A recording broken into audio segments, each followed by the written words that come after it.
Good morning, everyone. Let's get started. I apologize for being a little bit late for the faux session. I promise I'll make those 15 minutes up to you today. We're going to start in closed session. We're going to take the labor negotiation items first, which should last about 15 minutes.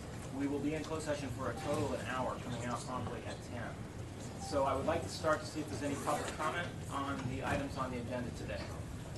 Seeing none, we will adjourn to closed session, and if you're not needed for the labor relations closed session, please depart.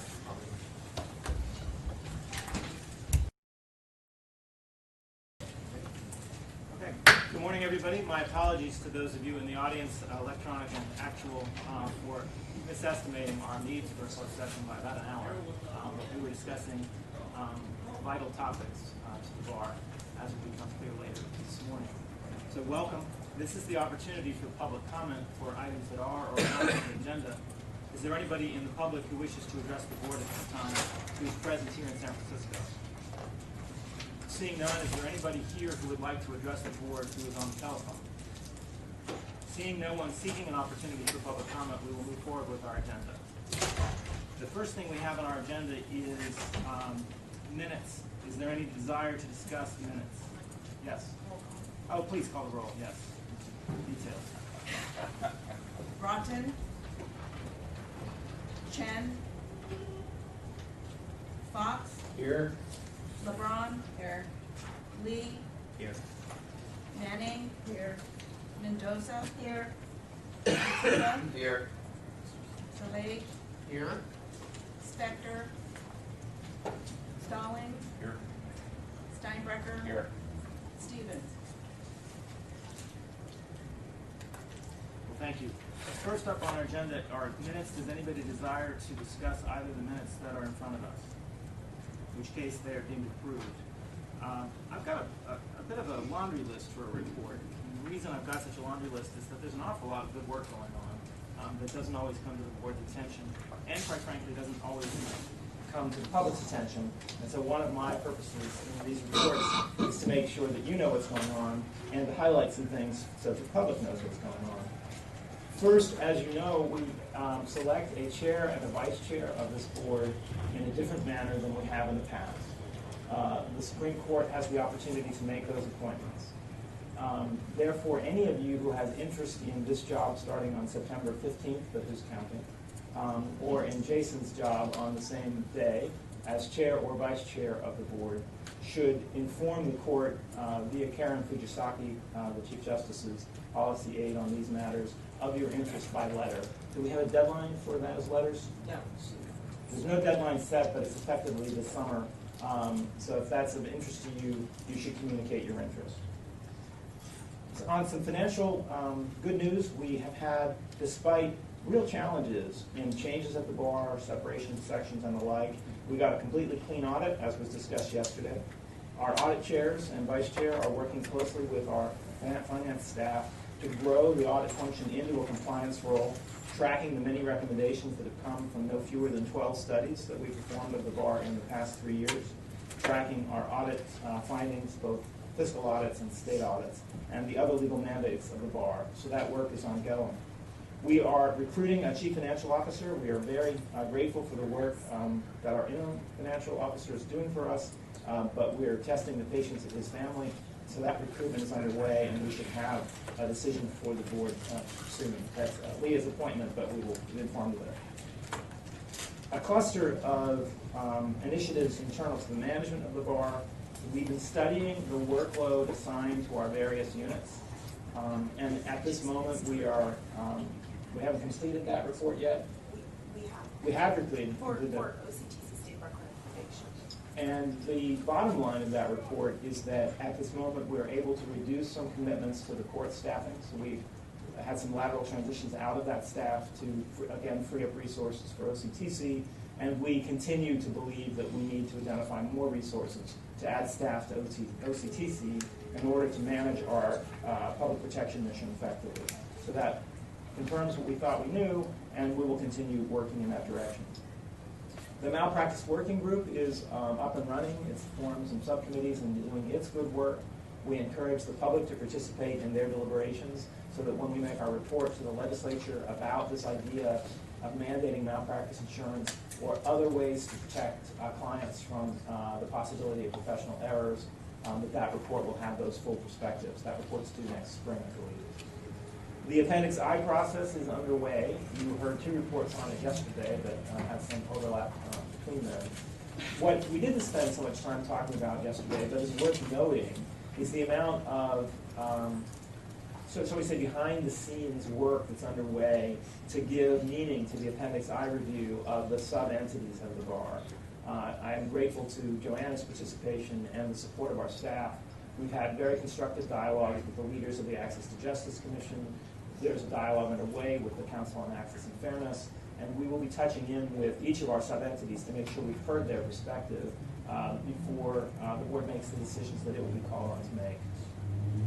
We also get to look at fund public policy around here, how we make the profession of more utility to California and less likely to harm Californians. And one of the interesting policy initiatives that we discussed at our strategic planning session was this intersection between big tech and legal services, and how things like Rocket Lawyer and LegalZoom and artificial intelligence, although some think that is an oxymoron, can close the justice gap and meet the legal needs of Californians more effectively and more efficiently. Leah has engaged in dialogue with Professor William Henderson from Indiana University, who's one of the academic experts about this, this economic phenomenon, and is beginning to survey what's going on in the world. And once we have an understanding of that market, we can begin to develop policies to engage that social and economic phenomenon in a way that serves California. So that's not on your agenda yet, but it's coming, and so you should be gathering your own thoughts about it. The contract with Professor Henderson is actually for people today. Great, thank you. Turning a little bit to our core mission of regulation and discipline of attorneys for the protection of Californians. Steve and his team are still working with Araya to develop discipline metrics that do a better job of measuring what a quality discipline system is. We've over-relied on the backlog as the only measurement of quality, and so we're trying to broaden our thinking, and those metrics will be continued to be developed and come to us for discussion. You heard my dialogue with Steve yesterday about internet privacy concerns, about the way that we put information in documents that find their way onto the web, not only about information about respondent attorneys, but also information about innocent folks who interact with them in our system. And I think you'll see more dialogue both in OCTC and at the State Bar Court about how to address that very 21st century phenomenon.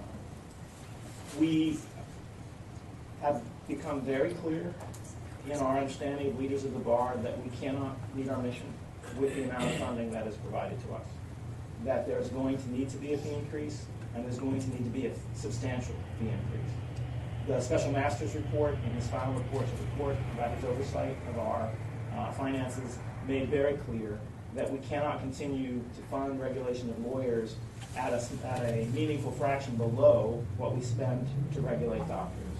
And the potential for harm to Californians is the same.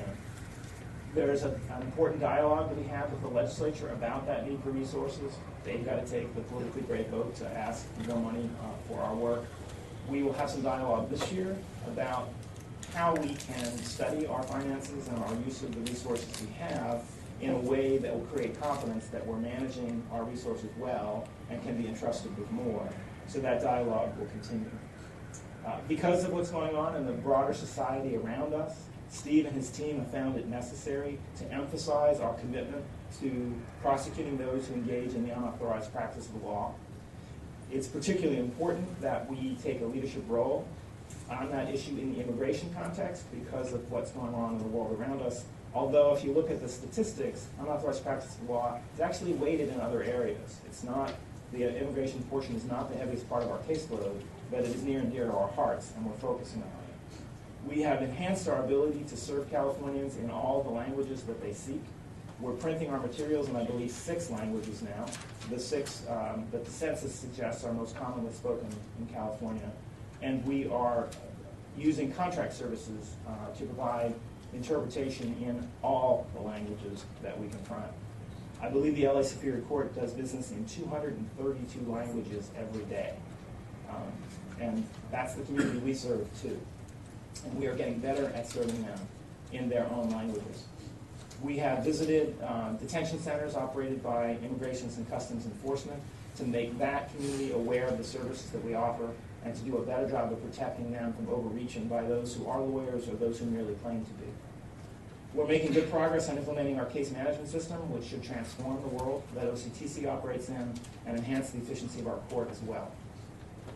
You have discussed many times, but I feel the need to mention again, that we're anticipating a rule from our Supreme Court mandating fingerprinting shortly, and that when we have that rule, the lawyers in California who are actively practicing, or those who choose to remain actively practicing in light of this new mandate, are going to have to get fingerprinted by the end of 2019, I believe. And the purpose of that fingerprinting is to fulfill a statutory mandate that's 30 years old, that requires us to maintain a contract with the Attorney General and the Department of Justice, so that if anybody who's a licensed attorney is arrested for a crime and their fingerprints appear in those crime enforcement databases, that we will receive notice.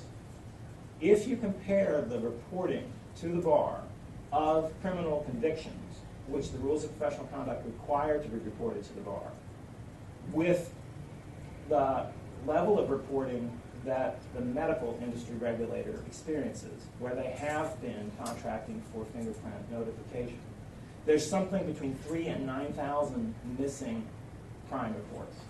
There's something like 3,000 to 9,000 California practicing attorneys who should have told us about a conviction and didn't. Let's call it 6 to split the difference. Those 6,000 lawyers probably know who they are, but we don't yet.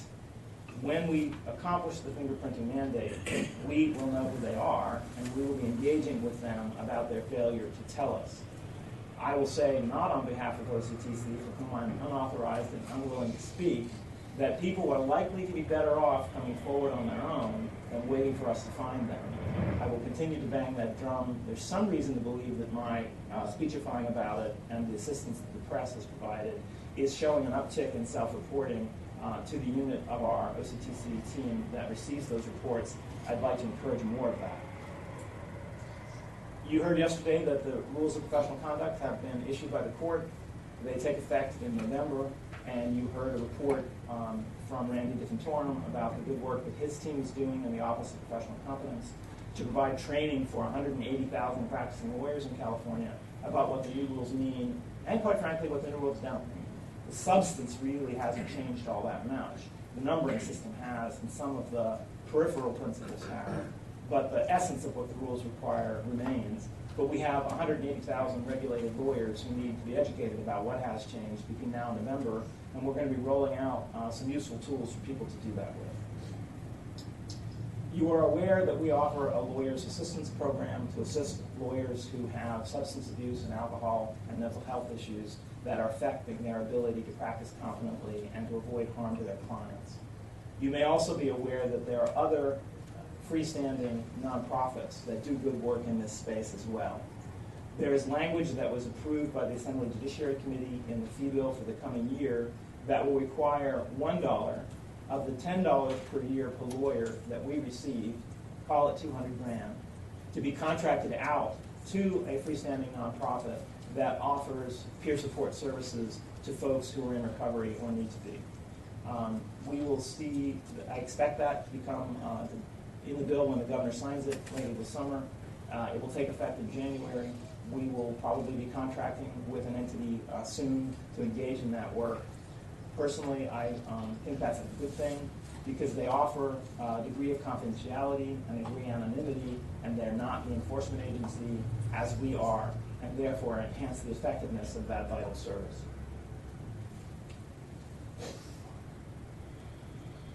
Access to justice is one of our 3 missions. In the past, I think the board has largely deferred to the Access Commission to fulfill that mission of the bar. Under Leah's leadership, this board is engaging in one of our 3 critical missions in a way that we have not in the past, and I'm pleased to see it. The first concrete effort that we are making as a bar to advance a access to justice agenda in the way that, in a newly focused way, is to conduct a needs assessment. Who are the Californians that are underserved by our legal system? What are their specific needs, and how can they be met? There are, of course, existing studies of that question, but they tend to be national in their perspective, not specific to California, and some of them are all that fresh. And that statistical benchmarking exercise will focus our policymaking and, quite frankly, put our grantees in a position to make more focused requests for grants. So we're providing a tool to our partners, but we're also providing a focus for our own work. That's important work, and I'm glad that it's moving forward. I've asked Leah, from my odd perspective as a certified appellate specialist, to see if the outreach that we do tries to engage the question of what kind of appellate resources that pro-pers need as well. Because those of us who are looking at this from the appellate perspective recognize that pro-pers tend to lose their appeals in the trial court and never have a shot at it by the time they get to the Court of Appeal, because they don't do the things that we know are necessary as lawyers to preserve their opportunity for an appeal. And there are whole classes of law in California: creditors' remedies, domestic violence issues, domestic relations issues, small dollar consumer debt issues, that will never make it to the published case books to serve Californians with an articulate body of law, unless at least some of those cases find their way up to meaningful appeals. And so I've asked Leah to see if that can be among the things we look at, recognizing that there are other more vital things that underrepresented Californians need too. The third leg of our tripartite stool of responsibilities is to encourage a diverse profession and to encourage a diverse justice system. And that, too, is a role that I think, quite frankly, we have deferred too much to our sub-entities on. We love the Council on Access and Fairness. We deeply value the work they do. They're quite committed to it. They're passionate about it, and they do it well. But nevertheless, we have a role to play, and Leah has encouraged us to step up to a more active role of our own. The first concrete step that we've taken in the direction of a more active and vigorous board policymaking on this subject is to take a census of all of the entities that we're responsible for making appointments to get consistent data about how diverse those pools of appointees are, so that we can see where we are and have a sense of where we need to be. And then we can develop a strategy to get there. So that work is underway as well. You are well aware that the California Lawyers Association has successfully separated from the bar. They are leasing staff and space in our building through the end of this year. I think they will probably be extending their lease for staff a little bit after the end of the year, they think. They have made a decision to move their offices to Sacramento so that they can focus on legislative relationships that are important to their volunteer engagements. We are grateful for their cooperation in the transition, and we continue to cooperate with it. They have announced that they're resuming what we used to call an annual meeting as their annual conference. It will occur in September in conjunction with the California Judges Association in San Diego. Unfortunately, for those of us in this room, it overlaps with our September board meeting, but not the 15th, when I will no longer bear this role, and so I'll be going down there on your behalf to wish them well. Two more things, and then we'll get to our real work today. The admissions function is equally important to the people of California, because it's how we balance our interest in access to justice with our interest in protecting consumers from poorly delivered legal services. There are two initiatives underway that are addressing that portion of our portfolio of policymaking. First, you will recall that when we did the 3 studies of the bar exam, one of the questions asked was, what does a newly minted lawyer need to be competent at? What is it that we're testing for? Technically, this is called a job requirements analysis. The job requirements analysis that we have relied on is a national study that's not completely fresh. And so we are engaging in our own fresh study of the California marketplace alone to make sure we know what competencies new lawyers require, so that we can ensure that we're testing for them. The National Bar Examiners is doing their own study. They will probably do it in light of what we're doing, but after what we're doing, because we're eager to get moving on it. Lastly, the nationally available data predicts dismal numbers on the February exam for all of the states that conducted it. The multi-state exam numbers were as low as they've been in a generation, which says to us, what are we doing about it? What are we doing to make sure that people who've invested 3 or 4 or 5 years of their lives in getting a legal education, some of whom invested more than it takes to buy a house even in California to get there, are not able to pass the bar exam, which is not good news for them or good news for our ability to serve Californians.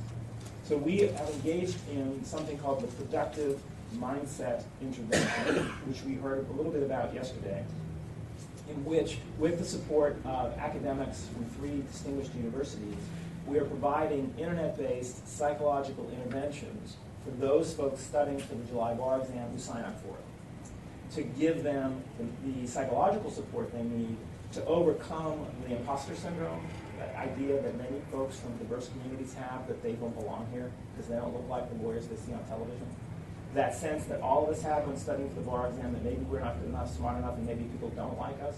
To overcome those self-defeating mental habits, to put people in a space where they can productively take that exam. We are subject to Proposition 209 and are unauthorized to engage in affirmative action or race-based conduct at any time. So this program is open to anybody who chooses to sign up, regardless of their characteristics or the community they come from. But the psychologists tell us that people from disadvantaged backgrounds are more likely to sign up and more likely to benefit. And so we have about a quarter of our test takers who've signed up. We'll have statistics at the end of the year to see if we can prove this concept. And if we do, we want to ask the law schools to take up the banner and use their own resources to continue it, because they have quite a stake in seeing the success of the young men and women, and some not so young men and women, who bought their services. So with that long laundry list of reminders to you and to the public we serve that there's a lot of good work going on around here, let's get back to work. And I think that takes us to our Executive Director's report. All right, and my report this time is brief, and it's actually a PowerPoint, and Michael teed this up well. As you can see, we have a lot going on, and one of the things that I've been working on is how to monitor our progress on implementing these initiatives and seeing them through to completion, as well as to figuring out how to provide the board and ultimately the public with a vehicle to track what we're doing. So, can you advance it there? Thank you. So the strategic plan, we have 5 goals and 44 objectives. So 44 different initiatives that we need to undertake between 2017, when the plan was adopted, and 2022. You can advance it. So how am I monitoring this? Monitoring it now through the use of dashboards and then a more detailed tracking mechanism. So in terms of the dashboard, this is a sample of a dashboard for Goal 2. These dashboards are going to be included beginning with the July meeting in the packet of dashboards that are posted for each meeting, and you'll have a dashboard for each goal. The dashboards will allow you to link to the actual strategic plan so you can see what exact objectives we're referring to. And then if you can advance, Sarah. This is the more detailed tracking mechanism. And I don't know, Ellen, were we able to? I'll be able to give a demo. Okay, so this is a tracking mechanism that has the goals, the objectives, folks assigned at the chief level for each to each objective, and interim milestones as well as their status. And I am going to make this tool available, accessible to all of you on the board, so that at any time you can log in and see where we are and how we're doing with respect to each goal. I wanted to do you know how long it will take, Ellen? You should introduce Ellen, because we've all been interacting with her electronically. I think this is the first time we've met her. Ellen is the new ESRA, and Ellen is just doing an amazing job. She was with the bar for many years in the Office of Education, working on sections programming, and then transitioned to working with Rebecca in the Office of Communications, and then most recently came over to be my assistant, and has been doing an amazing job and has figured out this smart sheet, which you will all receive a login for. One more password to remember, folks.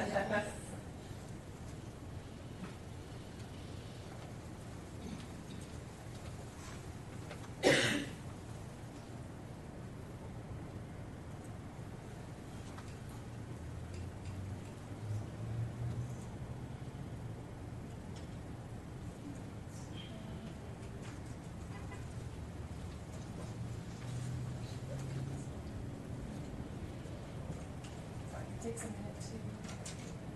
So this is goal 2, ensuring a timely, fair, and appropriately resourced admissions, discipline, and regulatory system. And so you can see there each of the objectives. Under those objectives, you have subtasks, which are It's not always immediate dashboard, but if you click on where this is, you'll be able to get the overall spreadsheet. these subtask level with the interim project milestones, as well as the responsible chiefs who are, again, responsible for implementing each of the components of our strategic plan. So this is something that you should all expect to see. Again, the dashboard's included in the dashboard packet that's posted for each board meeting, and you'll be receiving from Ellen login access to this tool so that you can get a very detailed, look at where we are with the implementation of the full strategic plan, including those interim milestones and the chiefs that are responsible for implementing the various activities. So that's my report for this time. Any questions or comments? Questions or comments from the board? Just one observation. We've had a strategic plan since well before I got here in 2012, and it was an exercise in satisfying a statutory mandate, but it wasn't always an exercise in managing and changing the bar. And Leah has changed that. Our strategic plan is an actual driver of what happens in this building and in a building like it in Los Angeles, and I'm grateful for that change. It's living loud within us now. Living loudly within us. Yes, and you'll hear from my chiefs varying degrees of enthusiasm for how loudly it's living within us. But it is loud and alive. So that concludes my report. And we also have on Leah's report the dashboards. Those are primarily for your information. Is there any discussion of the dashboards? Next, we turn to consent. I'd like to pull 2 items from consent. 50.3 I am pulling for discussion, so Donna, you're going to be teed up next. And then 50.143 we're going to pull simply to vote on it separately so that Sean may abstain. Is there any desire to pull anything else from the consent calendar? Yes. 54-144. 144. Unless that's the one you. Let's see. Yeah, it's the one he pulled, I believe it's the one you would have pulled off your calendar, the last transfer to the And I CSS. pulled 50-3. 50-3. Yeah. Yes, it's the same. It has a different number on the agenda versus the. So 50-3 and 50-144 will be taken together with Donna's assistance in a moment or two. Anything else that should come off consent or require a separate discussion? With that, the consent calendar is deemed approved. May I have a motion on item 54-143, which is the investment policy as revised by the Financial and Planning Committee yesterday? Second. Motion by Renee, second by Brandon. Is there a discussion? Since the purpose of this is to allow Sean to abstain, please call the roll. Broughton. Chen. Fox. Yes. LeBron. Lee. Yes. Manning. Yes. Mendoza. Yes. Petula. Yes. Sillage. Abstain. Spector. Stallings. Yes. Steinbrecher. Yes. Stevens. The motion carries. Donna, will you please present items 50-3 and 50-144 regarding the lawyer's assistance program? Good morning. Thank you. Sorry. So as part of last year's licensing legislation, the legislature authorized the board to transfer excess funds that are not needed to support the lawyer assistance program over to the client security fund. This was part of the legislature's and the bar's attempt to provide needed support to the client security fund, and in recognition of the fact that, as we discussed a little bit yesterday, the lawyer's assistance program has been underutilized, and as a result, the budget projection is that year end, they will have a 154% reserve, significantly in excess of the board's 17 to 30% reserve policy. So we discussed this issue briefly at your March meeting when we reviewed the draft of the 2018 Client Security Fund report.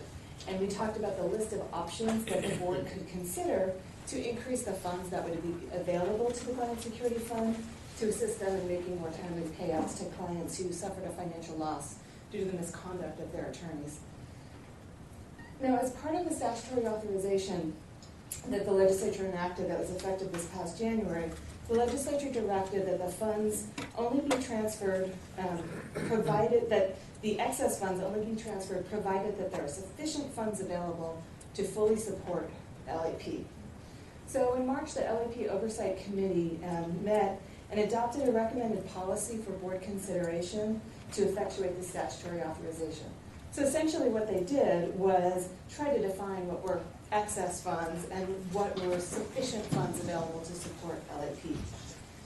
The Oversight Committee concluded that the formula shouldn't be as simple as it sounds. It's not as simple as taking the projected year-end reserve balance, which is looking at projected revenues and expenditures, and reducing that reserve balance to get within the board policy. The Oversight Committee, like the board, is also concerned about the underutilization of the Lawyer Assistance Program. And so in 2017, they adopted a strategic plan that includes goals to increase outreach to newly admitted lawyers and elder attorneys, to promote transition assistance services that are made available free of charge. They're also seeking to develop online self-assessment tools, to outreach with all of California's 56 law schools, to target resources to solo practitioners, to integrate technological advances in behavioral health, and to engage in other activities to better support attorneys, law students, and bar applicants who have substance use disorders or mental health issues.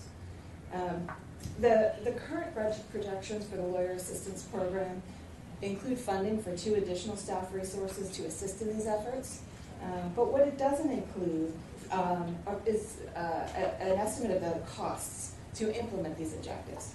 Nor does the current budget projection reflect what it would cost to run a fully optimized LAP after these initiatives are implemented. In other words, assuming all of this outreach is really successful and we're able to provide additional support, what would it cost at that point to run the Lawyer Assistance Program? So instead of sort of running the formula as of today and transferring what would be somewhere between $2.8 and $3 million from the Lawyer Assistance Program, the Oversight Committee recommends that the board policy to implement the statutory authorization provide that as part of the annual budget development process, the board calculate the amount that's available to transfer by looking at not just the budgeted revenue and expenses, but also the funds that are necessary to meet the targets for growth and program improvement and enhancement, and to implement the strategic plan and other recommendations. And also that in determining the amount that's necessary to meet those targets, that the executive director consults with the Oversight Committee. That policy is laid out in the resolution section of the agenda item.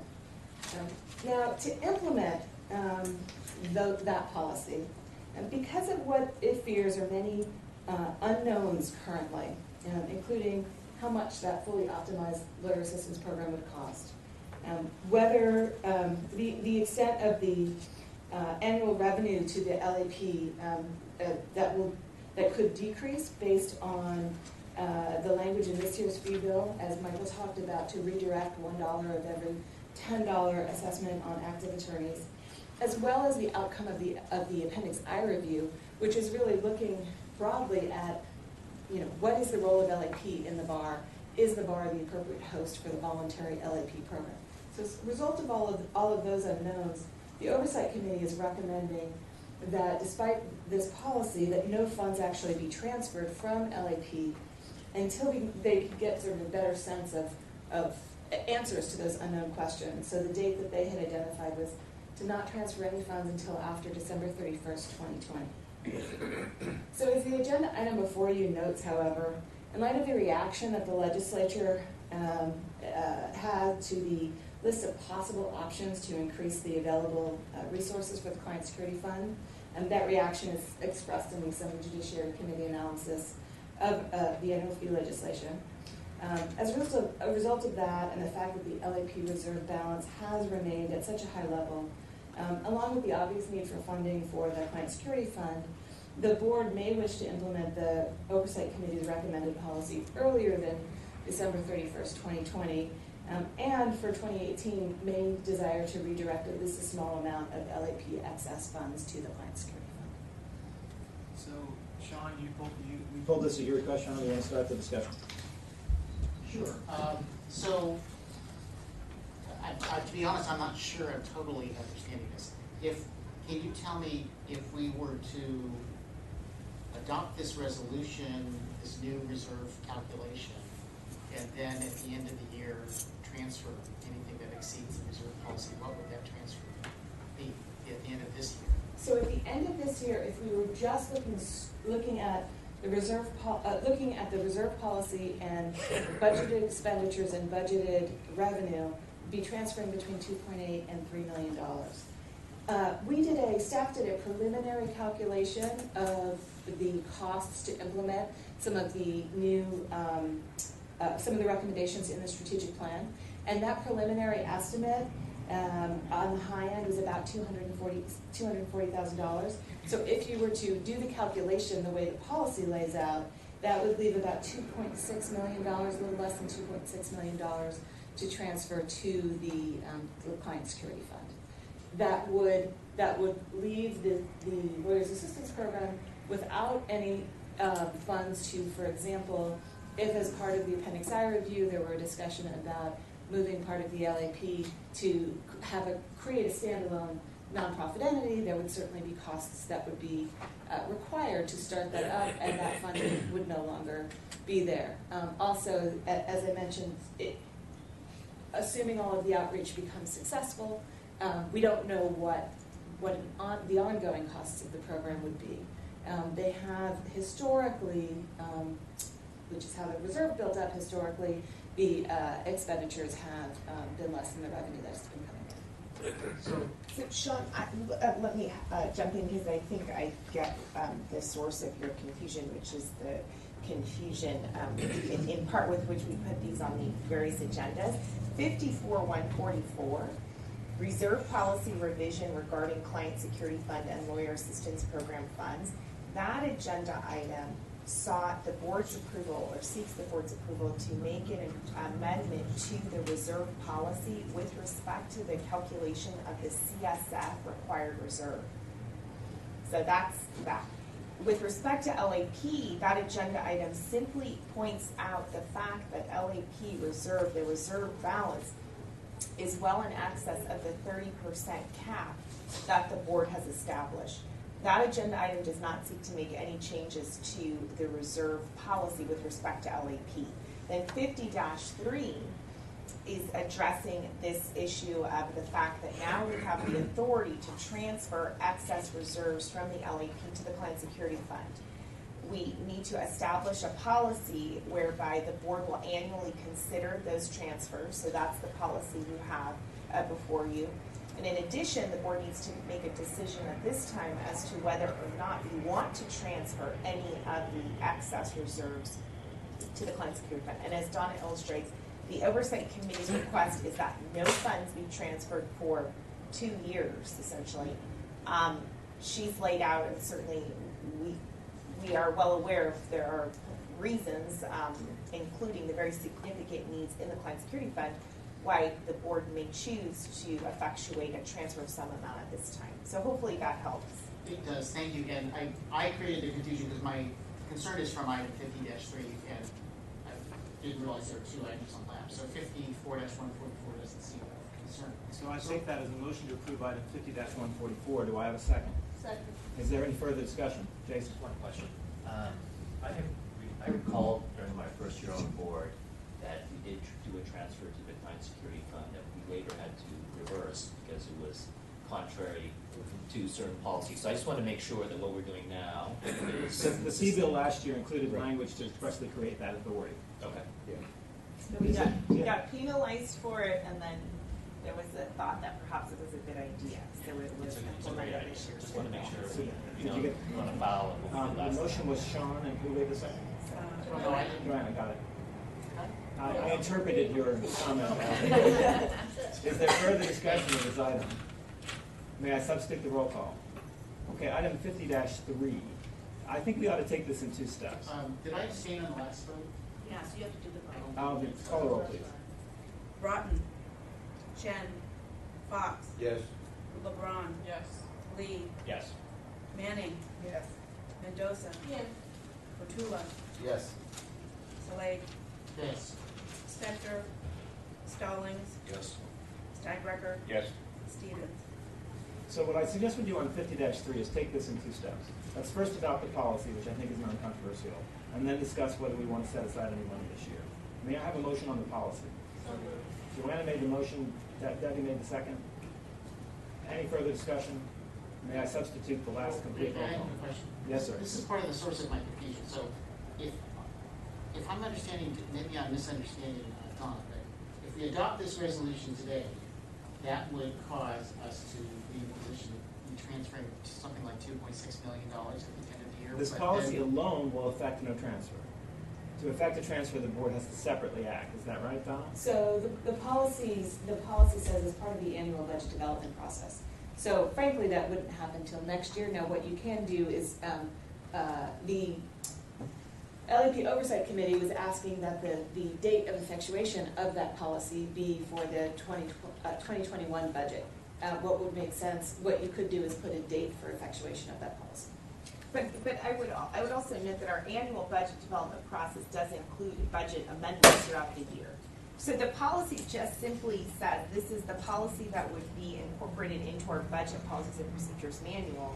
It doesn't require the board to take any action today with respect to a transfer. It gives you the ability to do so, lays out the factors that you would consider, but it doesn't require you to take action. And what I've suggested is we get the policy adopted, because I think it's relatively non-controversial, and then we will have a separate discussion about whether we want to exercise that policy today, or whether we want to set up an action at some future date. And that conversation, I would think, requires some conversation. So now I'm just trying to get the policy behind us. And I believe we have a motion and a second, is that right? Yes. Is there further discussion? May I substitute the roll call? The policy is adopted. Okay. The question is, do we want to exercise this authority now? The things that occur to me that we're balancing are the need to better fund the Client Security Trust Fund, which is urgent in policy and in politics, with the needs to be respectful of the policy of supporting the Lawyers Assistance Program, and the fact that we're studying how to make it more effective, and the fact that it may need transitional resources. Leah, in light of those competing objectives, do you have a recommendation? I have a recommendation that the board does effectuate or initiate a transfer of between $250,000 and $500,000 at this time. In light of that recommendation, does anybody care to make a motion? I would move to adopt Leah's recommendation. I think you need to pin down the number, though. She's giving you a range, 250 to a half a mil. I would say 250. Okay? Is there a second for that motion? Okay, so Jim has made the motion, Joanna has seconded it. Now you've got a concrete proposal, which I think is easier to understand than the abstractions we've been fencing with for a bit. Is there discussion on the motion? What is the basis for the calculation? There is no scientific basis for the calculation. So as Donna pointed out, there's $2.6 million available in excess reserves. I think it would be unwise for us not to recognize that fact and make some transfer, given the fact that there is tremendous need in the Client Security Fund. You've heard sort of articulated in the agenda item very passionately from the Oversight Committee all of the reasons that they would like to retain all of the reserves. It is in fact accurate that there are a number of changes pending with respect to the Lawyer Assistance Program that may require them to need a significant portion of those reserves. So again, balancing all of those factors, I come to a place where I say up to about $500,000 is something that I would feel comfortable with. Doing nothing, in my view, is not a viable option for us. And looking at the Client Security Fund, in 2017, the average payout was, I believe, $7,043. So if you looked at a $250,000 transfer using that average, you're looking at roughly 35 additional payouts, reimbursement that can be made. Joanna? Just to add on to Sean's concern, the appendix I review is going to be completed by the end of the summer. We're going to have a much better idea of what the board thinks should happen with LAP. I think we, I want to acknowledge that we do want to transfer something, given all the concerns, but the big decision about how much, I really feel has to wait until we know exactly what's going to happen going forward. So that's one of the reasons why I want to just, let's do something, but not enough that could possibly really hurt the LAP going forward. It's like choosing between your two children. John? Okay, so I support the recommendation. I would somewhat favor a higher number, but I understand the purpose of waiting to see what is going to happen with LAP and preserving its capital, this separation. But my understanding is obviously it's without prejudice that the board can consider this later in the year, and I think we should keep it on the board's agenda to reconsider in the fall in connection with this, because if the decision is made that we don't need to be reserving all this capital for a separation, I think we need to make a decision on whether labs are going to separate or not promptly, hopefully by the end of this year. And if they're not going to separate, then we need to release that capital to pay the claims. I agree. All right. Any more discussion? May I substitute the roll call? Motion carries. Okay, a couple of cleanup items with respect to closed session. We were required to act to add item number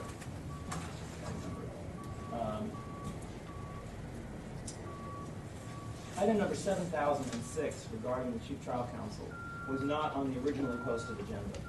The need to discuss that item came to our attention in the last few days, and therefore an action of the board to add it to the agenda is required. And so I would ask at this time for somebody to move to make the findings under Bagley-Keene to justify adding that action, which is that there's a pressing need to discuss it that came to our attention after the agenda was posted. May I have that motion? It's made by Brandon. Is there a second? Jim is the second. Is there a need to discuss the motion? May I substitute the roll call? The motion carries. The other sort of cleanup item, I intended to do this yesterday. We had an item on our closed session agenda to approve a contract. And that's a peculiar thing. Generally, we only spend the public's money where the public can see us doing it. And I thought it was worth mentioning why we felt that contract in particular was appropriate to approve in closed session. The reason for it is it's the contract for the printing of the bar exams. And we think disclosing who our printer is may put certain bar examinees in the way of temptation by discovering they know somebody who works there or the like. And by concealing who the printer is, we think we keep folks off the path of temptation and have kept kept that contract in closed session for that reason. That, I think, is all the cleanup that I owed you, and now we can take ourselves to item number 154, I think. No, we're done with that too. Reports of board committees. I have no committee, report on behalf of the board X committee because the 15 minutes of fame we experienced yesterday require no further discussion. There's nothing listed from RAD, but Mr. Lee, did you have anything to discuss? Nothing to discuss, thank you. Okay, that takes us to our programs committee. Joanna. Thank you. Yesterday during the programs committee, we discussed the item of hiring the state bar awards.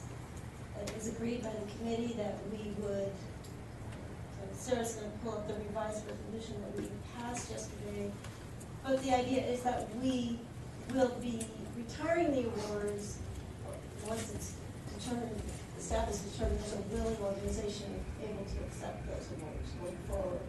We did get a chance to chat further with Heather Rosen yesterday, the president of CLA, and she was very enthusiastic about this and in hopes that the board passed it today so that we could get things going in time for their annual meeting. So it is very important that we make a decision today, if possible, to get the awards transferred to another organization. That is a motion that does not require a second, which is how our rules treat reports of committees.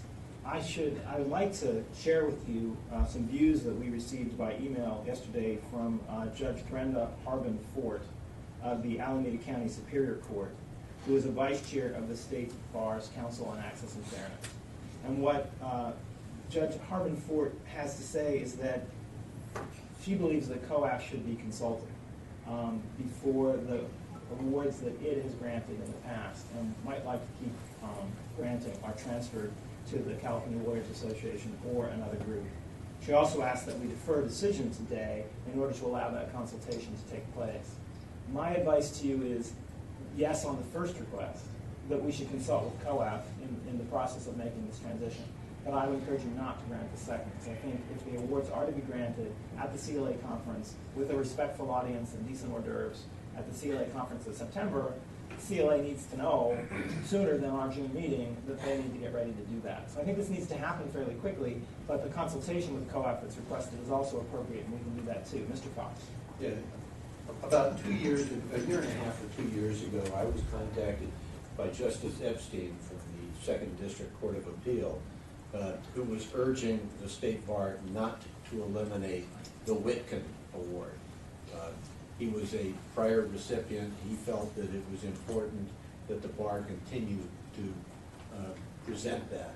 But of course, if there is an alternative mechanism for issuing the award, I'm not sure that that would satisfy his concern. But I just wanted the board to be aware that he had expressed those concerns. Other discussion? Jason.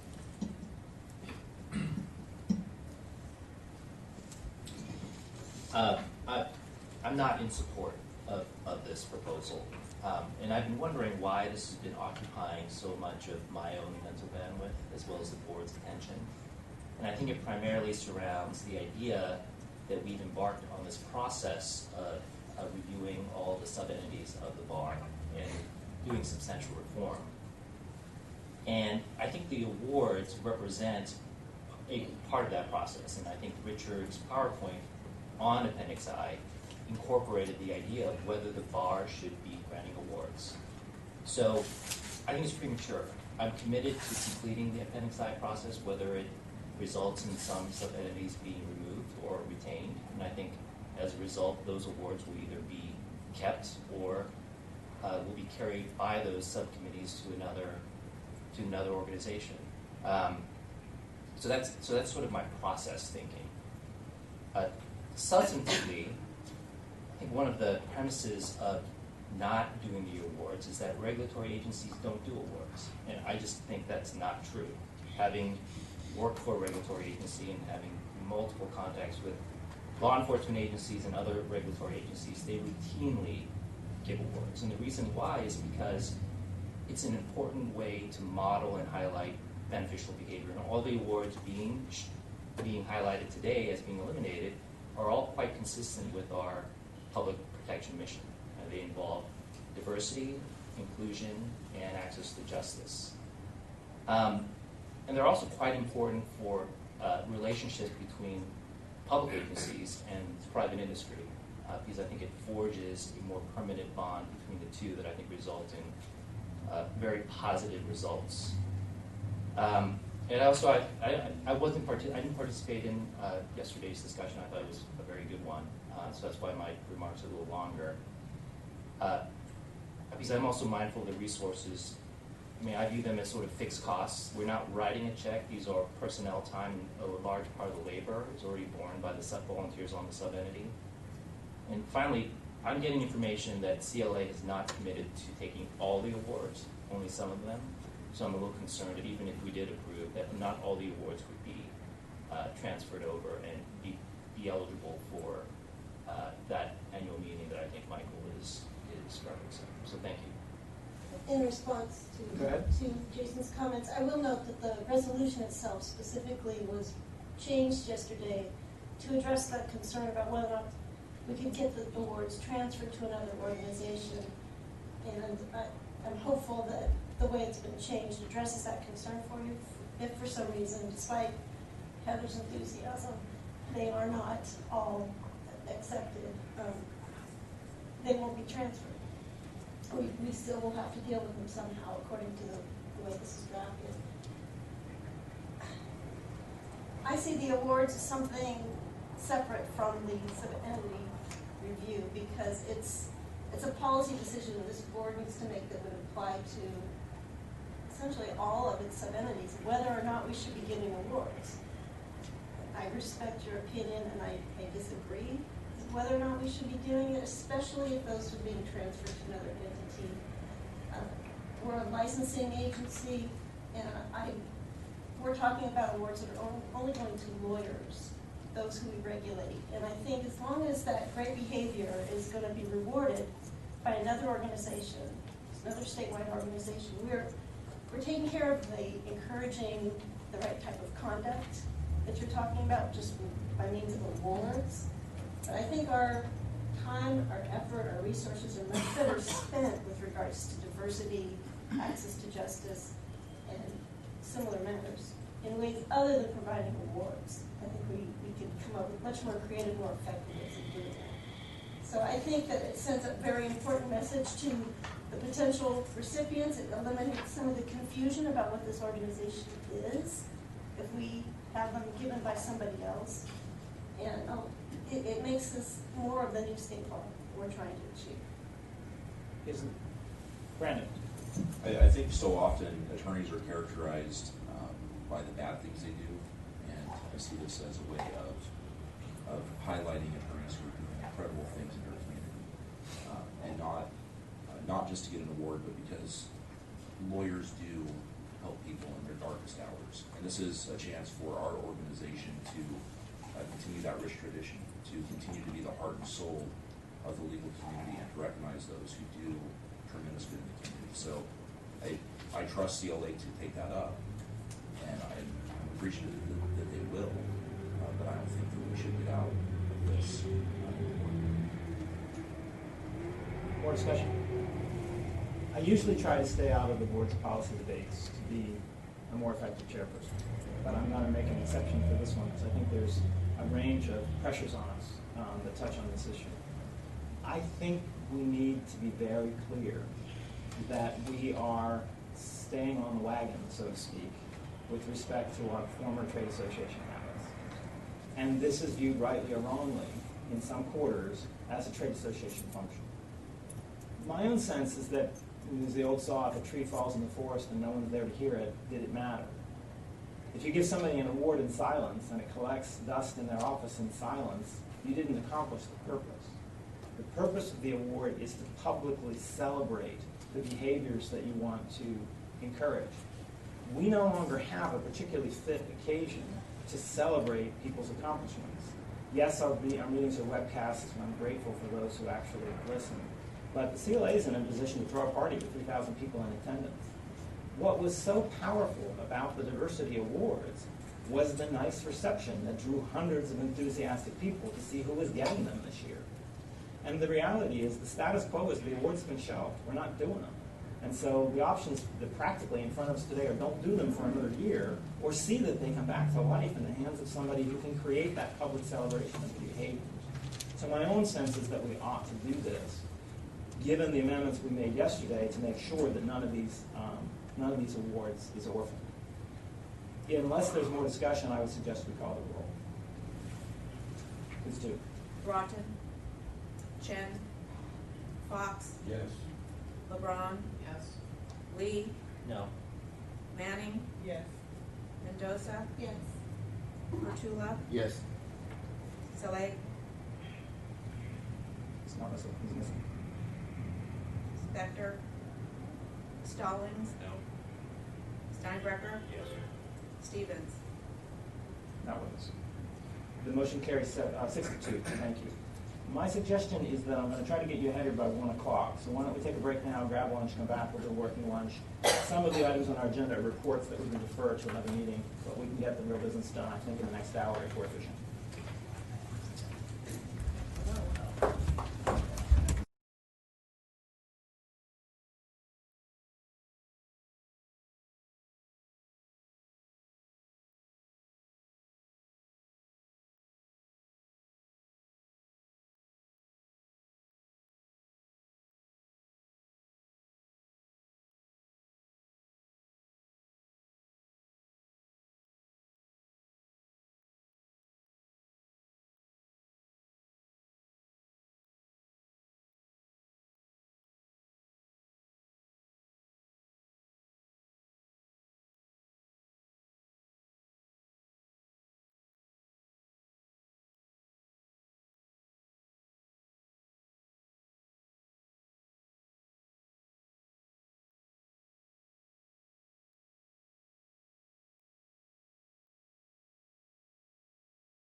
We're live.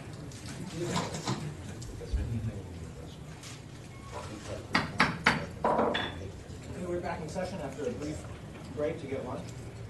And the first item we have is 701, which is the confidentiality rule return from public comment. It is, but I'm not talking at it. My apologies. So welcome back. We just finished a brief lunch break. We are starting with item 701 on our agenda. Mr. Noah. Thank you. I appear to be spending a lot of time in front of you today, so I appreciate your patience. I won't take much for these two items. The first is the confidentiality item. It is a return from public comment. My recollection is that we received exactly 0 public comments. It was up for in excess of 45 days, and I would urge the board to adopt the resolution. We have a motion from Joanna. We have a second from Brandon. Is there discussion? I think we need to take a roll call because Mr. Salag is not with us, so please call the roll. Rogers. Chen. Fox. Yes. LeBron. Yes. Lee. Yes. Manning. Yes. Mendoza. Yes. Virgula. Yes. Selig. Spector. Stallings. Yes. Steinbrecher. Yes. Stevens. The motion carries. 702, Mr. Moab. Thank you. The next item is on what we in the Office of Chief Trial Counsel refer to as TR letters. They are letters to the respondent, and they are an information gathering source as part of our investigations, etc. And we were seeking the approval to post them to the My State Bar profile page and then communicate via email to the respondents or licensee attorneys to let them know that something had been posted to their profile and to go check. We posted this item for in excess of 45 days, and we received 3 comments. All 3 were along the same lines. They have been reproduced in their entirety in the item as an attachment, and the item, all of the comments were essentially, hey, things can get missed in spam folders, and electronic email is not perfect, and so on and so forth. And all of those comments are well placed. They are accurate, and I think they are things that all of us are familiar with in our modern lives. The issue for me is not that the rule creates a ceiling by which OCTC cannot do anything in excess of. Instead, it creates a floor that would allow us to communicate in this manner. In essence, what happens now is that we send a letter by U.S. mail. And we've talked before about the significant delay that causes, and showing that somebody got it, the amount of time to respond, at which point, frequently, we haven't heard a response. So what do? We send another letter. And which just adds to that delay. At this point, I would expect that, despite the fact that some emails may be misdelivered or caught in spam filters or something, that I'm guessing here 90% of people will respond to that email. That cuts down that time frame of that investigation in those 90% of the cases. There will be an additional group of people who will not respond to that email, maybe because they didn't get it, maybe for some other reason. At that point, we will take the next step, whether that's sending a letter, calling them on the phone, or something else. So at this point, while acknowledging the validity of the 3 comments and assuming that there are other people out there that would speak similarly, I would urge the board to adopt the resolution. May I have a motion? So Joanna has moved. May I have a second? Second. Mr. Stalling has seconded. Is there discussion? May I substitute the roll call? The item is approved. Item 703, fingerprinting. Who is reporting? Carolina and Susanna, please come forward and introduce yourselves, although some of us have seen at least Susanna before. Suzanne, sorry. That's okay. Hi everyone, my name is Susanna Grant. I'm an attorney with the Office of General Counsel, and Hi, I'm Carolina Amarante. I am an analyst with the Office of Research and Institutional Accountability. Welcome. so this agenda item is divided into 2 parts, and I'm going to briefly do the first part, which is just a return from public comment for a proposed state bar rule which would regarding the non-compliance with the rule of court that's currently pending before the California Supreme Court regarding the fingerprinting of active attorneys. You're still waiting for formal approval by the California Supreme Court, but the rule that was sent out for public comment dealt with giving the state bar authority to involuntarily inactively enroll attorneys who fail to comply with the new rules requiring fingerprinting. Last board meeting in March, we had the board had authorized a 30-day public comment period. During that time, we received no public comments specifically addressing the state bar rule. We did receive a handful, probably about 6 public comments, just generally addressing the fingerprinting requirement generally. But that was not responsive to the actual rule that was proposed regarding the non-compliance with the California rule of court. So since we did not receive any public comments, we proposed and recommend that the Board of Trustees authorize the adoption of the proposed state bar rule, which is attached to the item as attachment A. So you want to take this in 2 steps to act on that one and jump to the next one? Yeah, I think that would make sense. And then there's another resolution for the second part that Carolina will present. May I have a motion on the first item? Are we, right now it's presented as one motion. We're acting just now on the rule regarding noncompliance. We'll get to the second rule first. So we're splitting this into. We're splitting this in 2. I will move the first So paragraph. Joanna has moved the first item. Is there a second? Alan has seconded the item. Is there discussion? May we substitute the roll call? The item is approved. Carolina. So for the board item, we provided updates regarding the work that we're doing to prepare for the potential approval of the proposed fingerprinting rule.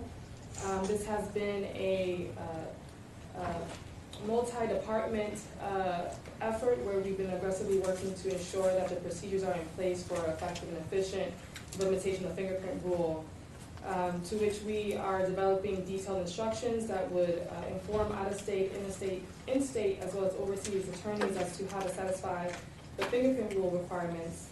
In addition, ensuring that we have the necessary documents in place for completing a lifespan form or fingerprint cards, as well as any requests to extend the deadline for those overseas attorneys, as well as providing accommodations for those attorneys who are physically disabled to provide fingerprints. We also have been earnestly working with the DOJ to ensure that they are prepared for the increased amount of fingerprint cards that they would receive. And finally, providing training to the call center as well as the attorney regulation staff to ensure they're prepared to answer the questions that attorneys have. Lastly, we have been looking closely at our provision to do a cost share for those attorneys who will be eligible to receive a cost share for at a credit that will be applied to either the 2019 or 2020 billing statement period. And again, that credit is a percentage of the DOJ FBI processing fee, and this is specifically for those attorneys who are eligible for fee scaling at either a 25% or a 50% rate. Our resolution today is to recommend us to continue to review that policy to ensure that it can meet the needs of the population. We would also have to review who those attorneys who would be eligible for the fee credit for 2020 billing period. And in our resolution, we're recommending that staff has the opportunity to make necessary modifications as we continue to implement that provision. Questions for staff? May I have a motion? So moved. Debbie has made the motion. Is there a second? I'll second. Joanna has made the second. Is there discussion? May I substitute the roll call? The item is approved. Thank you. It takes us to item 704, which is the workload study, which I mentioned earlier today. Who's presenting? I'm going to be Justin Ewart and Ron. Justin and Ron, welcome to the podium. Thank you. Why don't you introduce yourself for our electronic audience? I'm Justin Ewart. I'm an analyst in the Office of Research and Institutional Accountability. I'm Ron B., the same office. Welcome, gentlemen. This has been misbehaving. It appears to advance the slides randomly, so if you need the slides to advance in any particular sequence or at any particular time, just give a nod over here. We'll try to Okay. read Thank you.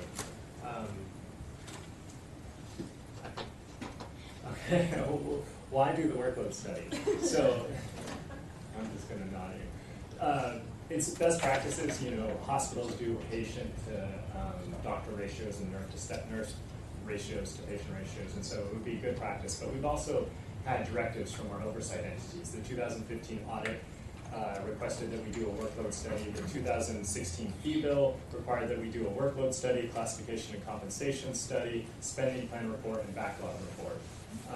The workforce planning report indicated that we should do a workload study, a time study. And then the Supreme Court, when we requested additional resources, said that we should do further studies before they would authorize those resources. So is this one of the 12 studies I've been talking about, or is this in addition to it? In addition to. So you're up to a baker's dozen. Thank you. I would just give you a little background about what's involved in workload study at a very high level. Referring to the workforce study, it talks about the amount of resources needed to process certain cases in order to achieve certain backlog goals. But what's missing in that workforce study is the elements that they actually recommended that we follow up, which is time study. Time study essentially is measuring the amount of time required for staff to process certain amount of cases. And depending on the methodology that you use, time study can look into further detail about the different kinds of activities involved in processing cases, the type of cases, so that all of those additional detailed information allows you to look at not only the relationship between caseload and the staffing level, but also additional details about the different parts of the process, different activities, so that we can use those additional information for process improvement. And the methodology that we use is to send out emails for those who participated in the study and tell us what they do. And the results shows us the allocation of resources across different activities, handling different kinds of cases. And the second part of the workload study, given that we know the amount of time that they spent overall on different cases, is what's counted as work. So workload driver is an important element in calculating the case weight, which at the end is what the result of the study. The kinds of cases, they carry different case weights. So workload driver, you could use cases closed or cases, new cases received. Here we use, following the standard practice, a 3-year average of new cases received. So that's the second element of the workload study.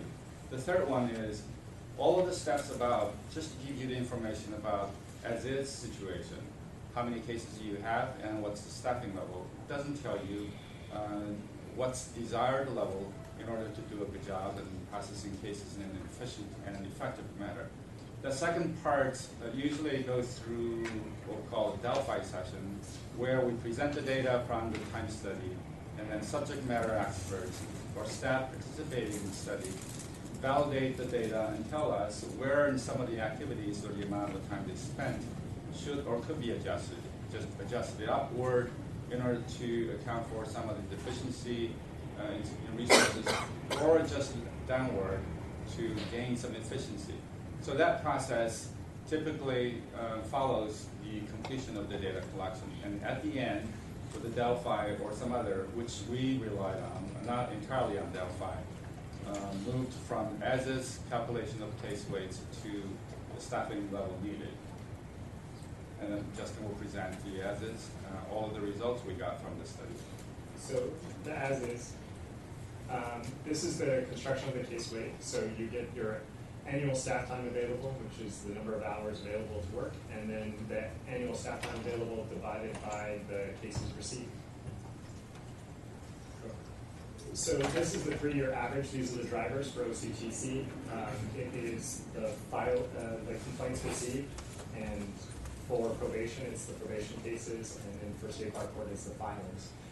The red boxes signify an OCTC in 2016. We decided to put more cases to enforcement. So intake did not review as many cases. They forwarded on to enforcement for processing. So you'll see a major jump between 2015 and 2016. That was confirmed in the workforce planning.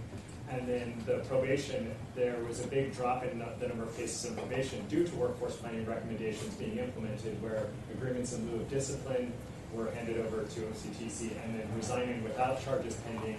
The certification was done before they submitted their resignation, so those cases got removed. This is the estimated case rate for OCTC staffing. You can see that the fifth column, if you add those all up, it's about 57 hours. If you take the intake and investigation phases, that's how much we spend on a case. And you can go to the next slide. Just intake and investigation, not a case that's going into pre-filing. Correct. So do you want to describe that just briefly? So intake is obviously when we first get it in, then you go to investigation to be investigated. Pre-filing is the stage where they notice the respondent that they're going to file charges, and that stage is separate from there, and I'll have a future slide where we talk about the three stages and show them. This is State Park Court. The hearing is 4,200 minutes. Then we have review similarly, and then effectuations, and those are about 75 hours in hearing and review. The next slide. So from here, last time we presented, we had the as-is. Now we go to the 2B. So I'm going to describe the process where we get to the 2B. We did a comprehensive data analysis. We reviewed the available data on the staffing, and when we did this, we looked for historical patterns and correlation between staffing levels and disposition times. And so when we looked at the data with OCTC, it was very rich with this, where we could find correlations between the different staffing levels and the disposition times. When we looked at State Park Court and probation, the data wasn't there, where we could notice where there was correlations between staffing levels and disposition times. We also conducted numerous Delphi sessions to review the as-is, so the data we collected in the random moment survey, and then we would make appropriate adjustments as needed.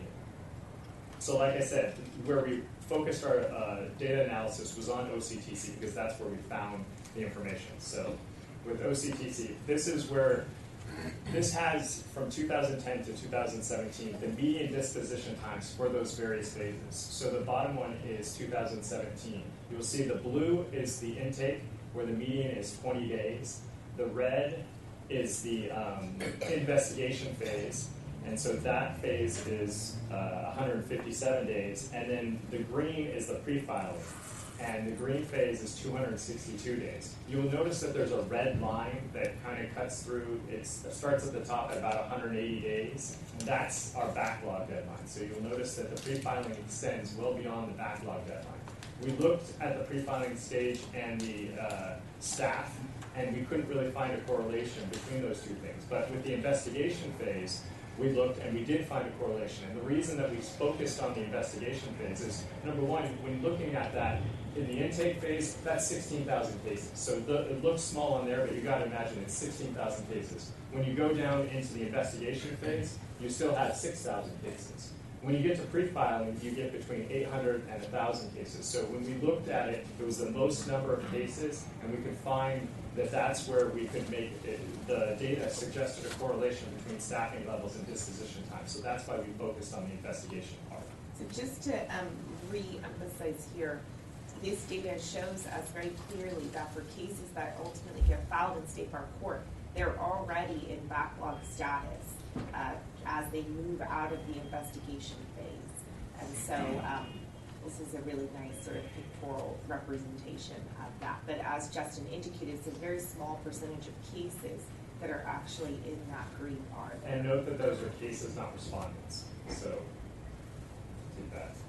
I would also like to add here, the reason that we focus so much on identifying patterns using historical data is different than a lot of our workload study, where going through the Delphi process, the participants coming from different entities, they have different processes, and then they are presented with different amount of work and staffing level. So through that comparison, they have some sense about where the appropriate staffing level should be, because the organizations participating in the studies, in the example of the trial court study, more than 20 courts, they have very different processes, different amount of resources, they can come to some consensus about where the appropriate amount of staffing should be adjusted. And for us, it's a very unique operation. We don't have any comparison operation, and let alone to gather comparable data. That's why we focus on identifying internal relationship from various aspect case processing indicators and in relation to staffing level. Okay. So this shows the median disposition time. It will show you that this is intake. So you'll see when we made that change in intake, the disposition time came way down, came below 20 days. And so you can see that that was the effect. So this next slide, you will see the average caseload for investigators. So when you move more cases out of intake into investigation, the caseload obviously gets higher. And so you can see that the average monthly caseload is up in the 3,000s. So that's, it shows that. And so the next slide, when we looked at staffing levels, it just showed that there was an average of a 4% decrease in staffing levels over the time that we surveyed, from January 2010 to January 18. And this is the investigator position. So they are the primary in the investigation stage is the investigator position. And so there are various reasons for this, but we noticed that there was a 4% decrease in the number of filled investigator positions. And so the next slide shows that the median disposition time, the 3-month average, over this same time increased by 4%. So you can see that it kind of goes up and down, but the trend line shows that there is an increase that correlates with a decrease in the investigator positions. So the next slide. The next slide, each one of these dots is representative of a month out of the year on the disposition time. So the bottom axis is the number of investigators filled, and then the left axis is median disposition time. And so you can see that the finding shows that the median disposition time is reduced by 3.59 days for an increase of each investigator. So that's what the trend line indicates, that with every investigator you get a reduction in the investigation phase by 3.59 days.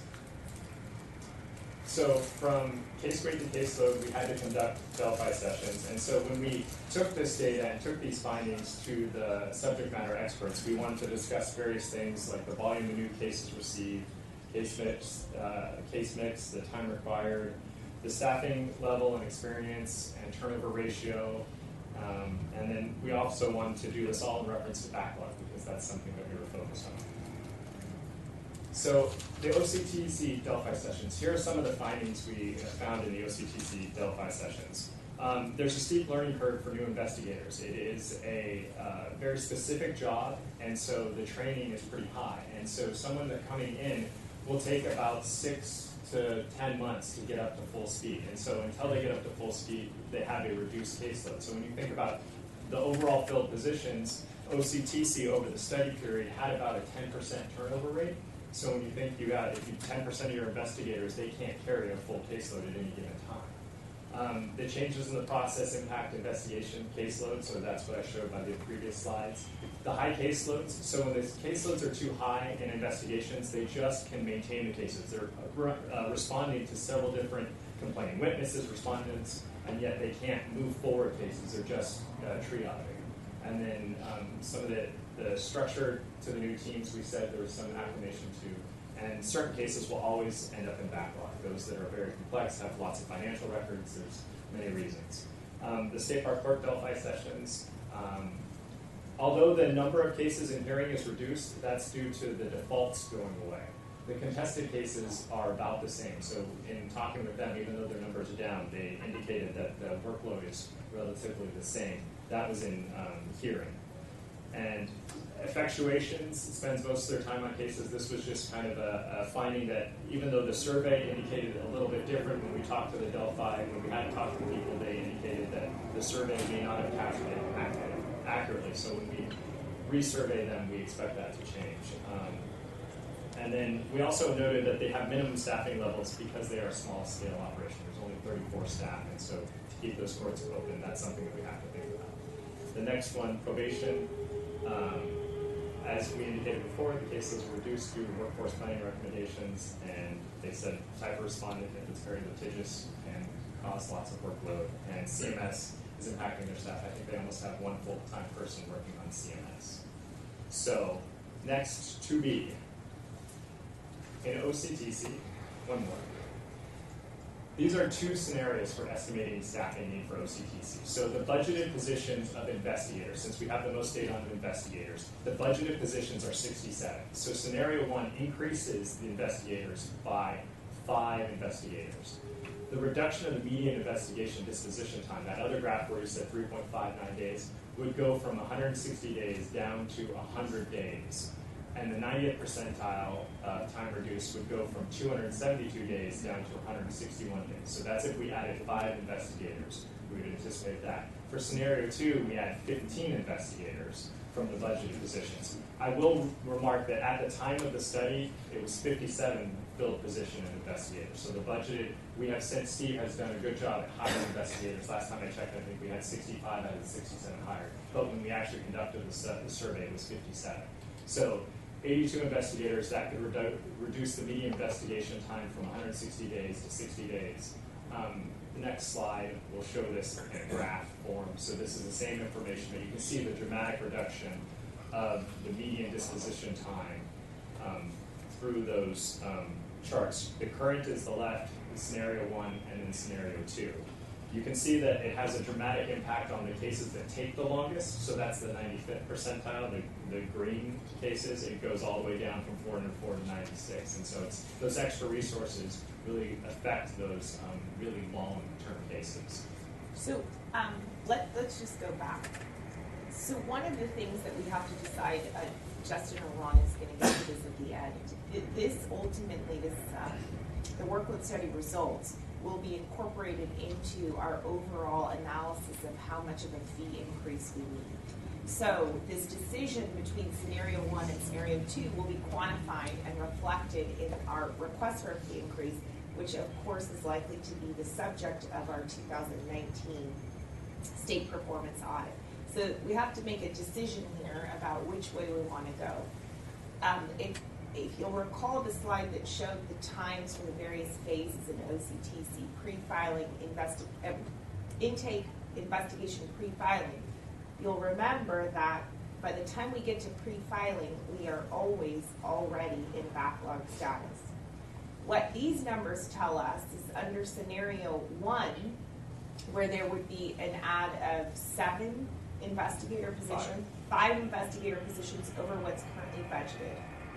We would take out to the 95th percentile, the median disposition time in investigations down to 177 days. Is that the median is 177, Ron, at the 95th percentile? 95th percentile. This scenario 1, the green bar, what does the 177 mean exactly? That's a 95th percentile. Right, but what does that mean? It's just lay terms. For the math challenge. The cases that tend to take the longest at the tail end of the distribution, and those are precisely the kinds of cases that are likely to move forward to pre-filing stage and then to state for filing. So 95% of cases will take less than 177 days. Yeah. So 95% of cases will take less than 177 days in investigations. Correct. We've got 20 days in intake. So if you pick scenario 1, you're 20 days in intake and 95% of your cases in investigation on 177 days or less. 177 plus 20 is still 195 days. So you still have the possibility of being in backlog in investigations under scenario 1. Under scenario 2, that 95th percentile goes out only to 96 days. With your 20 days in intake, you're at 114 days between intake and investigation.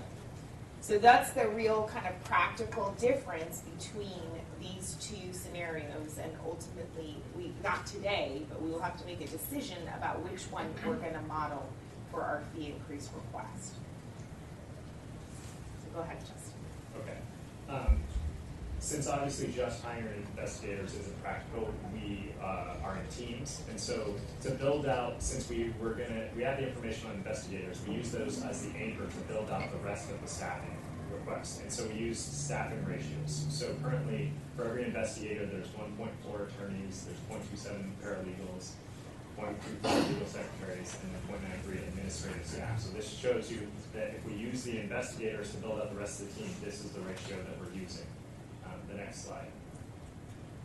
And this is the staffing ratio over time. And so you'll see that the attorney is the yellow, and so slowly over time we've had more attorneys than investigators.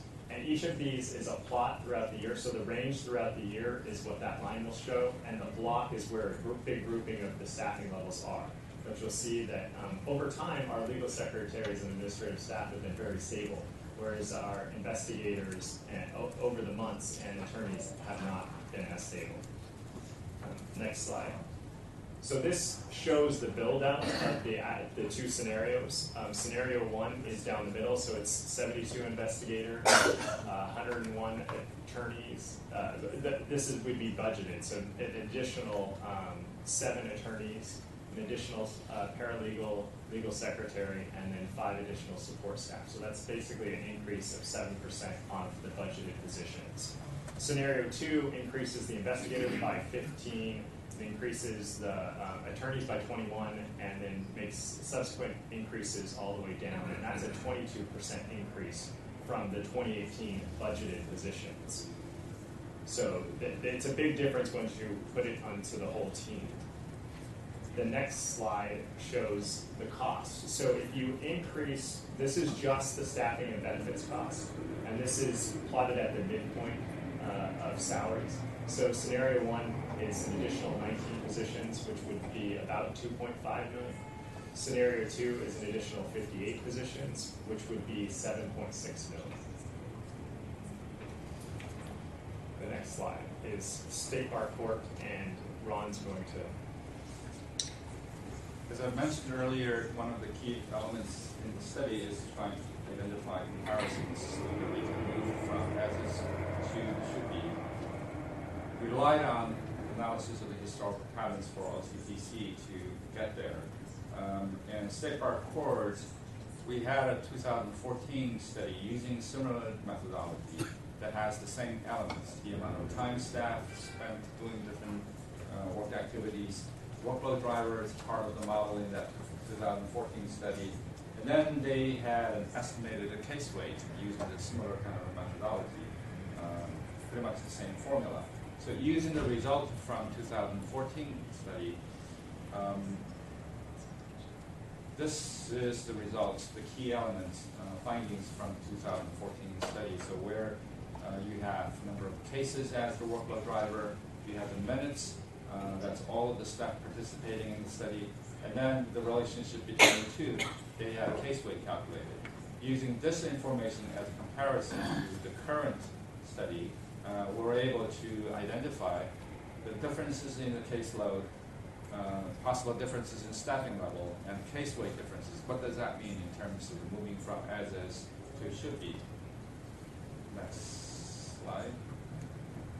And this page shows that comparison using the same data elements from the two studies. So in the top you have workload drivers, caseload used in 2014. They use the case close, but then it's similar to new cases coming in. And here we're using 3-year average for new cases filed. And then the second element is the case weight and staffing level calculation. And at the end, in the red box area, is comparison of the two studies using the methodology to project that given the caseload changes from that point to 2017, what it means in terms of the staffing level. So it's that projection, as well as adding another element from 2014 that wasn't included in the study, which is the attorney case weight. We're able to come up with an estimated need based on the current caseload in the State Bar Court. And that shows some changes for different staff categories. So the estimate shows the non-attorneys compared to the current of 22 staff. The model in that comparison shows a need for 16.4, and for attorneys compared to the current 10 attorneys, the model shows the need for 8.3. This is based on the simulation of the models using the same kind of data elements, considering the current operational need though, especially with regard to the implementation of the new case management system, they have staff devoted to going through the case management system configuration. So the current staffing level doesn't really, from the workload study, account for that proportion of the staff time. This is only what the model shows, and that as we implement the new case management system, similarly later on we'll present the redeployment of the study to look at changes in the process and then see whether there are some new ways to assess the study.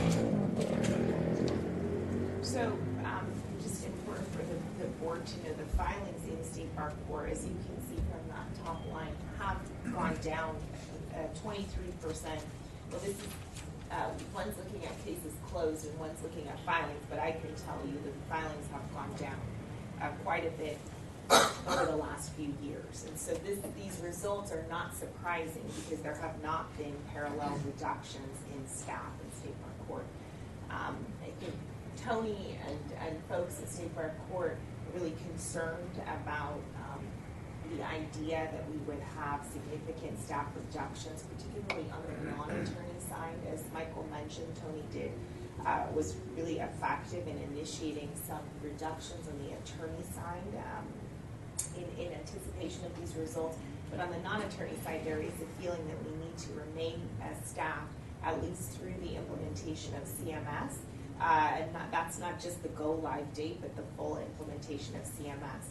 Again, as we use this data to build out our request for a fee increase, I think we will be expected to take into account the potential offset value, the needs we've identified in OCTC for FTEs can to some extent potentially be offset by some reductions in State Park Court. So I don't think we're going to get away from that given the fact that this will be the subject of an audit.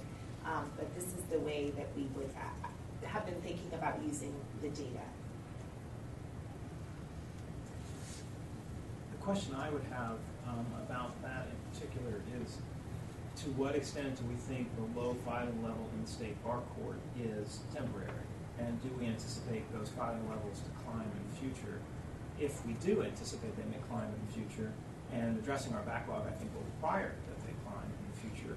That's another reason why it would be financially prudent to temporarily overstaff at the non-attorney level, particularly since we've adjusted the attorney number with internal transfers in the organization. Right, and I think it's a balance because it's been low for a few years now, and it will take some time for OCTC work to translate into increased filings. And we also don't know that it will, right? Because you can get through the backlog and determine that there are not cases that merit filing. So we shall see. Okay, and the final is just the next steps. You'll see a workload study final report. We indicated this will be incorporated into our fee request. We're going to follow up with the management of the findings of the Delphi sessions because there are business process improvements we can take now. And then we will use the workload study method as a tool so we can redeploy this. So after CMS, we can redeploy the tool and kind of see if we got the benefits that we expected through the implementation of CMS. And yeah, are there any questions?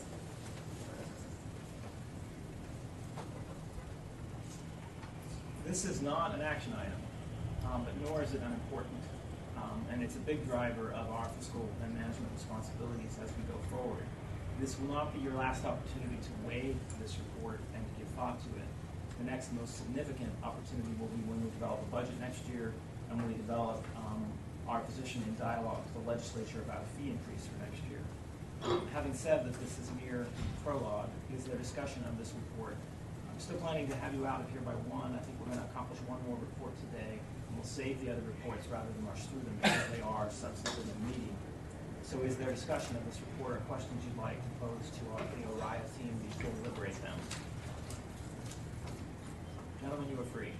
And I am, Jason and Sean, going to suggest that we take up the specific question of scenario 1 or scenario 2 for inclusion in our fee increase request on our calls and then through RAD, because that is a decision, an important decision for us to make going forward. Lee advises that we save the discipline metrics study for another time.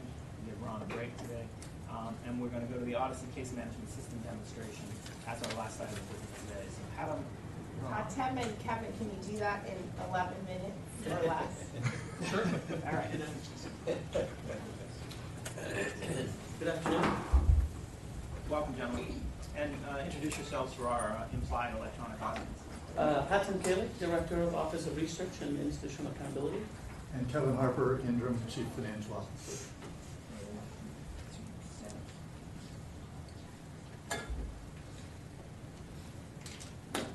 There's just three parts to the presentation today. The first part is about the CMS budget. The next one is about just the overall status of the implementation. And then we'll finish it up with a quick demo of the work that has been done over the last year.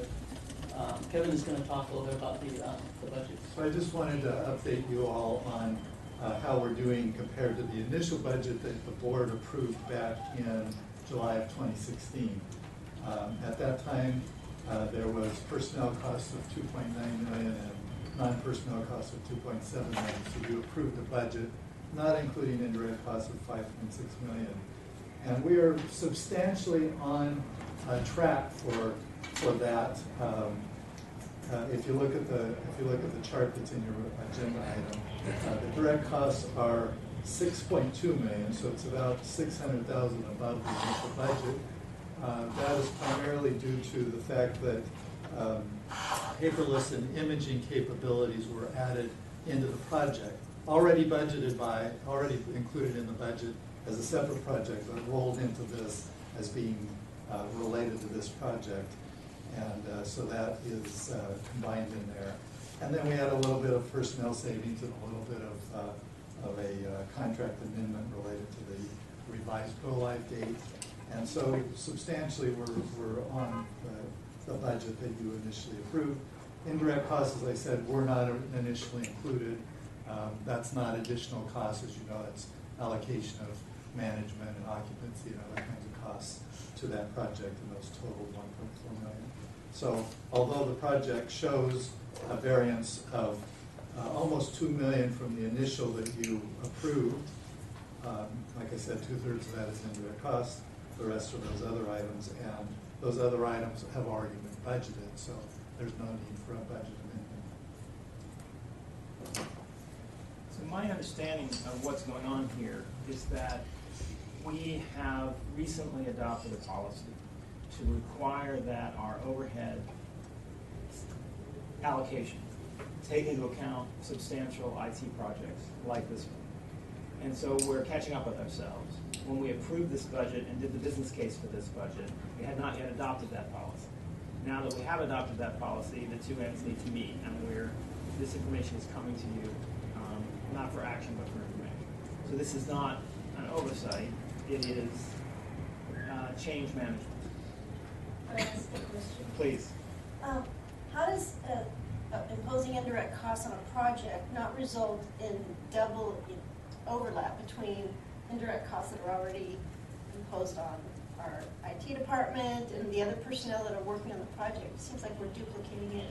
So no, as we record, initially we record the costs in the general fund as we're whatever they're incurred for, occupancy, IT, HR, accounting.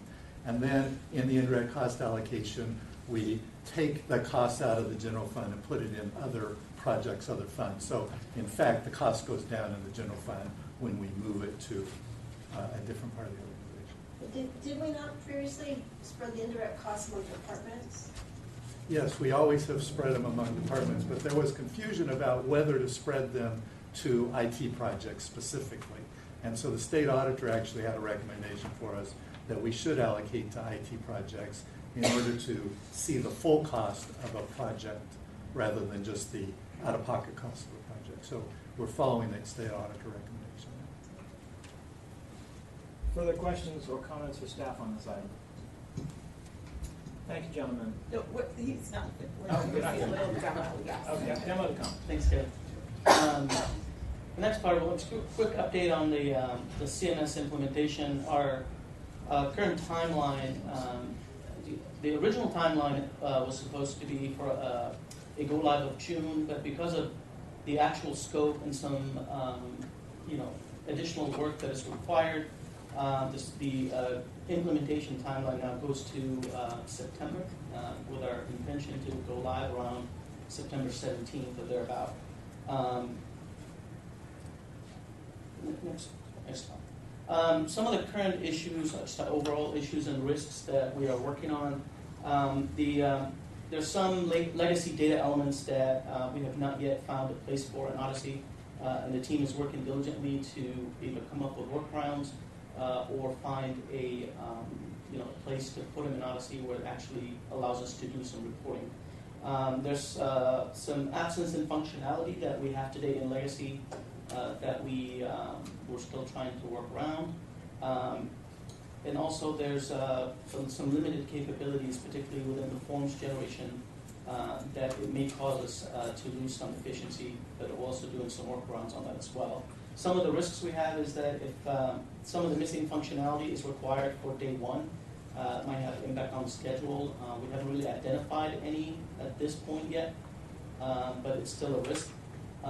Some of the negative perception when we go live about existing functionality that we had in a 30-year-old system that we don't have in a newer one, so we're working that through also, and that's primarily going to be change management. And then lastly, if we are not able to find any workaround for some possible functionality, we have one case in probation where we're not able to track restitution in the current system, so we'll table that for a later post-go live. Our overall project status, I have it all in yellow at this point. The schedule, we have an aggressive schedule that carries multiple concurrent tracks at the same time. The scope is complex, it's extensive, and there's quite a significant effort remaining to get us to where we're going. Resources, we've had some issues lately with resources. They're very limited. We lost one resource in the Office of Chief Trial Counsel, but all the other resources also have some competing priorities in other departments that sometimes take precedence over the work that we're doing. Our financials and quality are still in good shape for now. One of the things we're very focused on the team is the quality of the work that has been put out, which sometimes may impact the timeline a little bit. Given all of that, the risk is slightly elevated, and the overall project at this point, I have it in yellow. Questions before I move on to a quick demo? MOA. Okay, so one of the functions that we're adding to this implementation is the ability for complainants to submit their complaints online through our website. What we'll have there is a mock-up of a form that we have put out. I can tell you the final product is going to look a little bit different than that, but just to illustrate what we're trying to do, we put together this particular form that allows complainants to fill it out online. There are going to be some fields that are required based on discussions with the OCTC team. Next slide, please.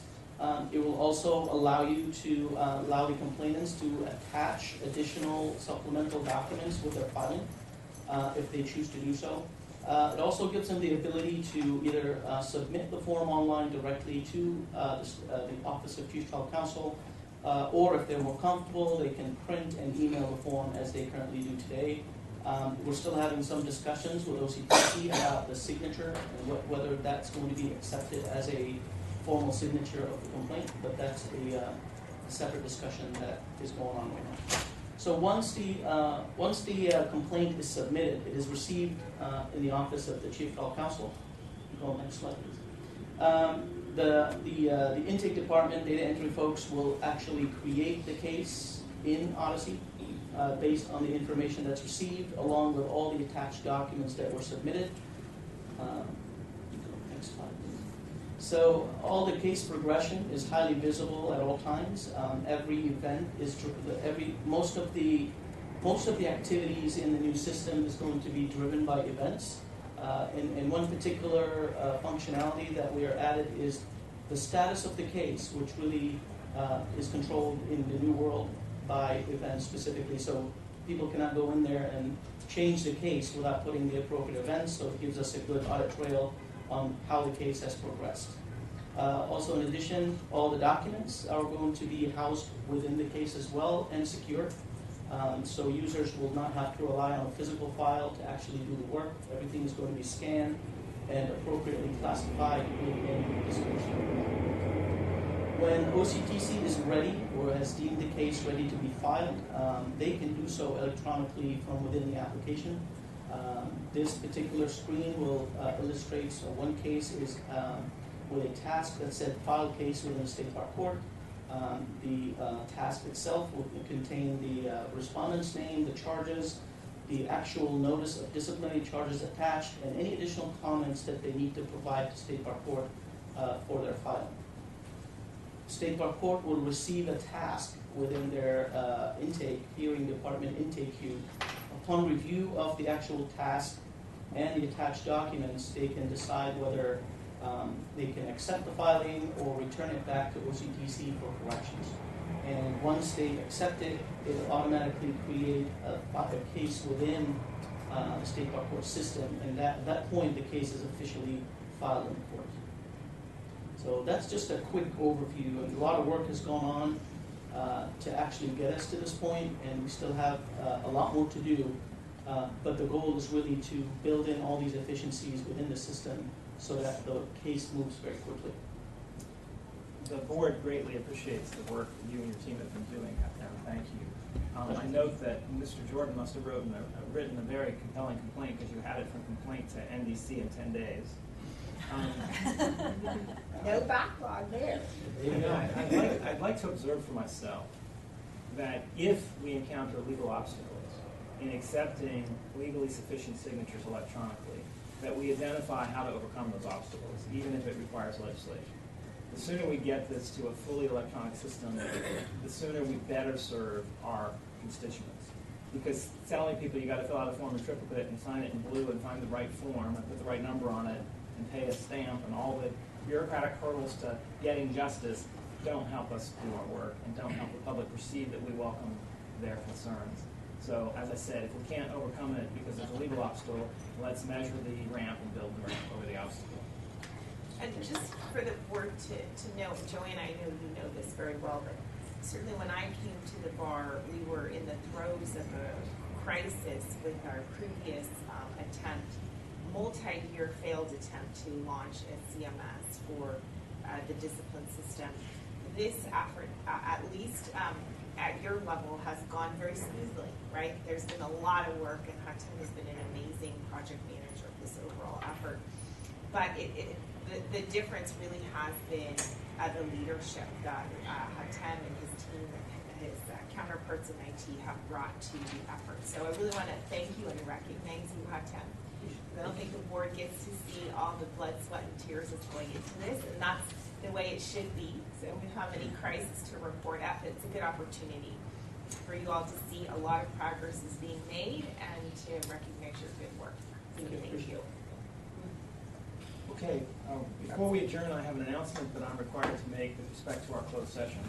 I also should note that our next meeting is scheduled for June 15th. We will know when we get closer to June 15th how heavy that agenda is.